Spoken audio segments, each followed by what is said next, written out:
Coronavirus sparked fear and anxiety worldwide since it started in China months ago.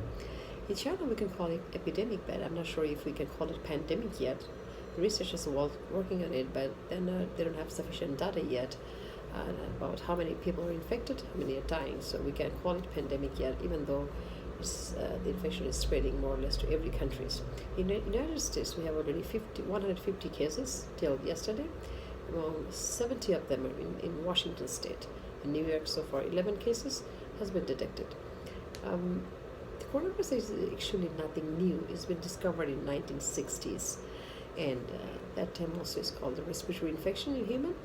And why this one? And then this one is called SARS-CoV-2, severe acute respiratory syndrome. SARS also discovered in 2003, but this one is a little more lethal, so we are more concerned, and we didn't know the nature yet completely, so that's causing us more fear. People's fear actually not rational, because they want to know how the virus is spreading, how we can prevent it, and how many people are dying. So it's creating this huge fear, huge fear. And it's like other flu viruses, is causing it's spreading the same way. Different viruses work differently. This one is spreading.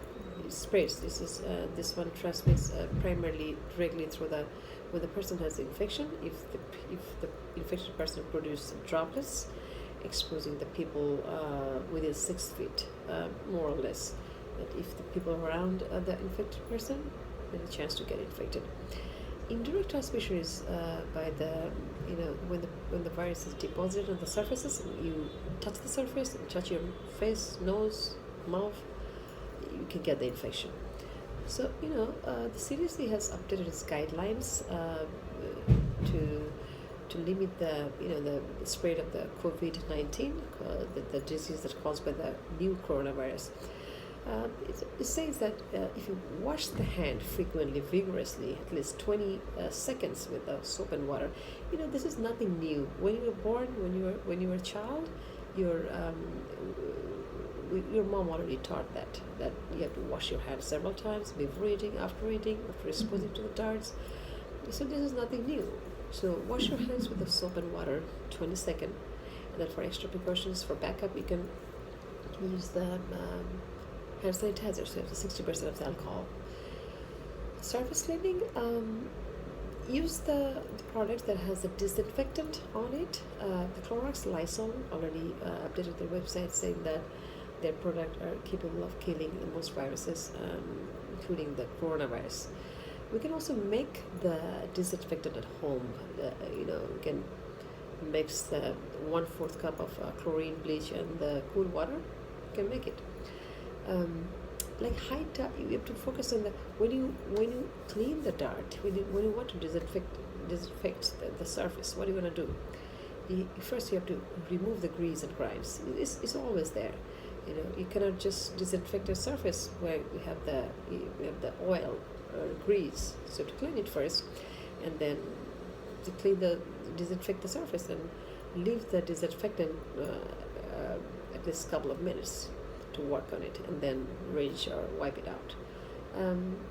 High touch surfaces, make sure that the high touch surfaces like doorknobs, like computer keyboard, like a remote, cell phone, or the toilet flush handle. This has been used several times. Many people. So make sure you clean disinfect those surfaces several times. And this is nothing new. You always tell your kid not to touch the darts, wash your hands several times. This is there. It's always there. It is none of the guideline, none of the advices are very, very new to you. And when you think that somebody might have infection, for the laundry, clean their stuffs, clothing separately than yours. You can use the bleach or the peroxide along with detergent. And most importantly, if you think that somebody is infected at your home, make sure that he or she is not exposed to outside. Keep them home, and limit the contact with the other household members. Even though this is flu, common cold, this is all every time. It's true for all this kind of infections. And death rate is not actually, according to the WHO, is not very, very high. It's only 3.4% so far. And they're still working on it, and they're researching. But it's mostly bad for the people who are very old, like above 80, or debilitating disease, having the chronic respiratory diseases. For those people, it is a little more. Death rate is a little more, about 14%. They're saying, maybe people of 70 to 79, they have the death rate is about 8%, but it's not too high. Actually, flu virus kill many people. Every year we take the flu shot, so we shouldn't be very fearful, brother. We focus on how to prevent it, how to keep clean.